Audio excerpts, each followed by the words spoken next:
means it's absorbing, taking in information. taking in information. So somas and dendrites, whereas the white matter means that it contains myelin is what gives us the white color. And so myelin means that it's definitely part of what part of the neuron? The axon. It's sending the information, which makes sense because the spinal nerves come off like this, right? These are called the anterior and posterior horns, essentially, of that little butterfly structure. But essentially, that's all you really need to know concerning what the spinal cord looks like. Gray, white matter, that sort of thing. All right.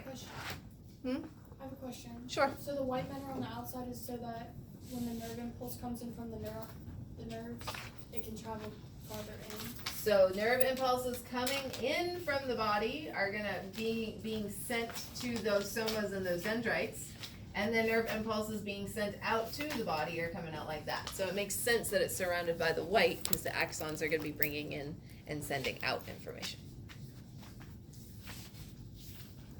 All right, next up, what are the two special senses? Yeah. So what are our five senses? Smell, Smell, hearing, vision.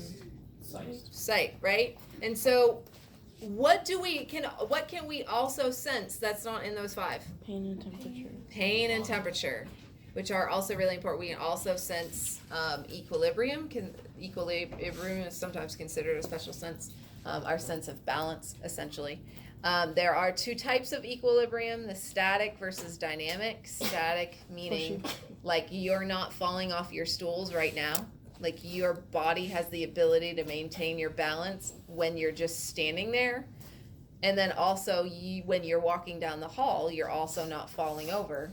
Your body has the ability to maintain your balance while you're walking as well, while you're in movement, okay? That's why when you're on a boat, your equilibrium gets all messed up, and some of you get motion sickness because like your brain perceives that you're moving, but you're not. If you're just standing on the top of the deck of the ship, you are actually not moving, but the waves are telling you you're moving, and the movement of the boat is telling you you're moving, and that's where that mess up of equilibrium happens and why people puke with motion sickness. Why do you throw up though? Because it throws off the brain so much, the brain starts sending like weird syndrome, like signals places, and your stomach is very closely tied to those areas of the brain. That's why people often throw up as well with migraines. All right, so pain and temperature. Cranial versus spinal nerves. So remember, this is peripheral nervous system. Both of them are peripheral nervous system. Your nerves are what carry the decisions and the information from the brain to the rest of your body. Spinal nerves are the 31 that come off of the spinal cord. So those in between every vertebrae, you have one on each side, and those spinal nerves are what branch into those plexuses and then eventually to all the little free receptors on your skin. They all come from the trunk of the spinal cord. Spinal nerves communicate with the body. Cranial nerves are the ones that come from the brain itself. So we have 12, 13-ish that come directly from the brain. Remember, on old Olympus's towering tops, they fin in German viewed some hops. That's the sentence to help you remember them. So things like optic and olfactory and ocular motor and trigeminal, those are all those cranial nerves. Those tend to be attached to senses on your face as well as vital stuff. Like your vagus nerve is coming directly from your brain because it's going to your lungs and your heart and your liver and your intestines. When it needs to go to a vital organ, we like the direct connection to the brain. Okay, so your cranial nerves are like the most important nerves generally. That's why they're coming directly off of the brain. Okay, what happens if the brain swells beyond the meninges? That's a great question. So if we get to the point, we talked about this with second impact syndrome, right? If you have a concussion and then before it heals, you get another concussion and you're a young adult, your brain just starts to swell and swell and swell and swell. Or if you're in some sort of accident that's causing a major hematoma in your brain, you're bleeding out. Our skull doesn't adjust for increased size, and what happens is the pressure in your head gets too high and your brain squeezes itself to death. So what could they do to prevent that? Yeah, like drill holes. You drill holes. So those are called burr holes. But if you went to that concussion page, like I told you to do, and watched one of those videos, like I told you to do, both Preston and Zach's story, they actually had to have a piece of their entire skull removed. So an entire half of their skull, they literally took off the bone for a significant period of time, like months, where they did not have a piece of their skull so that their brain could swell beyond the skull so that they wouldn't die. They have to like wear a helmet. Yeah. Well, I mean, they were in the hospital in bedridden anyway, so they didn't have to wear a helmet in that instance. But when that does happen, when they leave, sometimes they do. Yeah, where they'll put a fake bone eventually. Okay, parts of the brain. There are four parts of the brain. We have the cerebrum. That's your lobes, right? Your basal nuclei that makes the dopamine, and your lobes, your parietal, your temporal, your frontal, and your occipital. So what we think of when we think of brain, like that huge mass, is your cerebrum. Then we have the cerebellum. That's the piece in the back that controls your coordination, right? Your hand-eye coordination, your balance, your equilibrium. We have the diencephalon. Diencephalon's key is that it has 7 things in it that work together for regulations, right? And works with the cerebrum for the limbic system. So things like the mammillary bodies and their thalamus and hypothalamus communicate with the cerebrum for the limbic system to make sure that we're not doing stupid things that are going to kill us, and we can survive in situations, and we express emotions properly, that sort of thing. But the key thing about diencephalon is regulatory, right? It's what is in control of all of our hormones. With that pituitary gland, with that hypothalamus, and with that thalamus and the pineal gland, a majority of the hormones in the body are controlled and regulated through that part of the brain. The final part of the brain, brainstem, your midbrain, your pons, your medulla oblongata, and reticular formation, which is throughout those 3.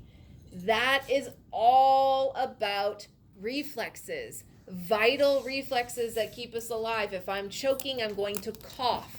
If I'm throwing up, I know not to breathe in at the same time, or else throw up is going to go in my lungs. These things that keep our breathing consistent from our pons, our facial reflexes, like if someone pretends to throw something at my face, I know I'm going to duck or close my eyes to protect my vital eye-seeing organs, right?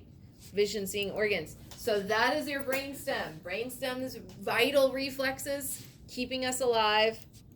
Regulation, diencephalon. Cerebrum is all those motor and sensory things, the higher level thinking things, the personality things, the senses, and then your cerebellum is your coordination. Yes? Are efferent neurons, is that the same thing as motor neurons? Yes. Okay. All right, limbic system, I just explained that. That is working with mostly your frontal and temporal lobe and your hypothalamus and thalamus. Those 4 things essentially working together to make sure you don't do stupid stuff that makes you die. That if you're in a high stress situation in sympathetic nervous system, that you're doing things that make you survive. But also your normal everyday emotional expression, that you react properly to things. So using your past experience and your memories and what you've learned and your decision-making skills to be like, hey, I'm at a funeral. I probably shouldn't laugh right now. That's your limbic system. Okay. 5 neuroglia cells. We have ependyma, makes cerebral spinal fluid. Microglia is your own phagocyte. You have the oligodendrocyte and the Schwann cells that both make myelin, and then you have the astrocyte, which is your blood-brain barrier. Remember, everything coming out of the blood has to go through an astrocyte first before it can enter the brain tissue. The astrocyte is that extra layer of protection for that blood-brain barrier. Which one was the phagocyte? Microglia. The 5 types of receptors. Chemo, which is chemical. Mechano, which is movement. Photo, which is light. Thermo, which is temperature. And finally, pain receptors, which are free nerve endings. Steps of a reflex arc. So if it is a normal reflex arc, it's not a vital reflex, it doesn't need to go to the brain. It's the same thing. We sense, we process and integrate, we send information out, we do afferent, efferent, effector. But in a reflex, the enter, are we going all the way to the brain? No, unless it is a vital reflex that has to go to the brainstem, we are just going to the spinal cord. However, there can also be a monosynaptic reflex, like pain withdrawal, knee-jerk reaction, where we completely take out the enter. The A communicates directly to the E, so if you need something really fast, that's there. All right, nerve impulse. Steps, essentially, number 1, stimulus. Step number 2, sodium in. Step number 3, to repolarize. Potassium out. Step 4, when the action potential reaches the end, calcium in, neurotransmitters out. Yes. Are the synaptic vessels are like little bubbles, right? That hold the neurotransmitters. Parts of an eye. Parts of an eye, what you need to know is the exterior, right? The whites of the eye are the sclera. The exterior part, that's kind of the protective part of the eye, is the cornea. That is the part that can get foggy if you have a cataract. And so they can like clear that up so that you don't have cataracts anymore. We focus light through the pupil onto the lens, and the lens focuses the light onto the retina. The retina in the back of the eye is what has all of the receptors on it. Okay. Thank you. All right. We also have the iris. The iris controls how much light goes in and out, so it adjusts the pupil to control the amount of light that's being focused.